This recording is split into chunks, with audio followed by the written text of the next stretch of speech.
झेल्न नसकेर त्यो मान्छेलाई डिजी बनाइयो र नियामक निकायले त्यसलाई सर्टिफाई गर्ने अथवा सर्टिफिकेट दिने यदि यो छुट्टै भएको भए आज पोखराको यो दुर्घटना हुने थिएन।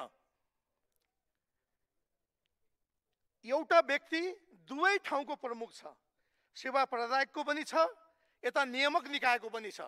त्यसो भएको हुनाले कन्फ्लिक्ट अफ इन्ट्रेस्ट यहाँ बाजेको हुनाले नै पोखराको त्यो दुर्दशा भएको छ। सम्माननीय सभामुख महोदय, अर्को कुरा जुन यहाँ भनिएको छ जहाजलाई सुरक्षित उडान अनुमति दिने, म सम्झना दिलाउन चाहन्छु 2080 श्रावण 9 गते सौर्य एयरलाइन्सको जहाज 34 दिनदेखि ग्राउन्डेड थियो।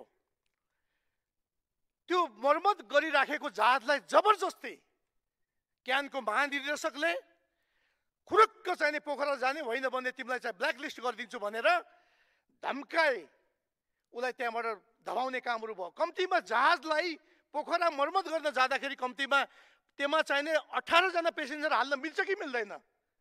नियामक निकायले हेर्न पर्छ कि पर्दैन? उसले हेरेको छैन। त्यसले गर्दाखेरि यो दुर्घटना भएको छ।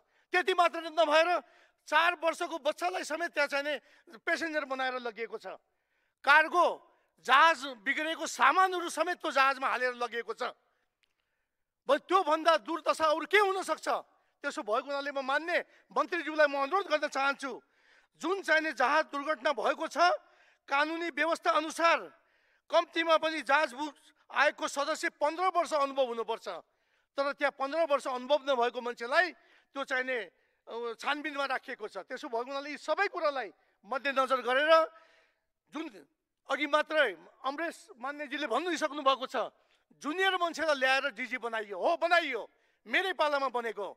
तर निधारमा लेखेको हुँदैन नि यो चोर हो कि राम्रो हो भनेर, साधु भनेर थाहा त हुँदैन।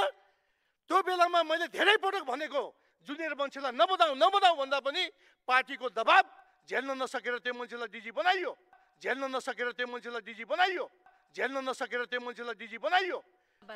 सभामुख महोदय, हिजो मैले संसदमा बोलेको शब्दलाई राम्रोसँग नसुनिकन आज प्रकाशित समाचारमा मैले बोलेको शब्दलाई अश्लील शब्द भनी समाचार सम्प्रेषण भएकोमा मेरो गम्भीर ध्यान आकर्षण भएको छ।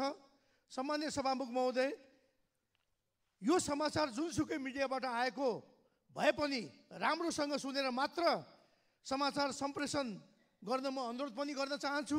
हिजो मैले संसदमा कुरा राखिराख्दा पार्टीको दबाब झेल्न नसकेर त्यो मान्छेलाई डिजी बनाउन सकिएन भनेर डिजी बनाइयो भनेर मैले भनेको थिएँ।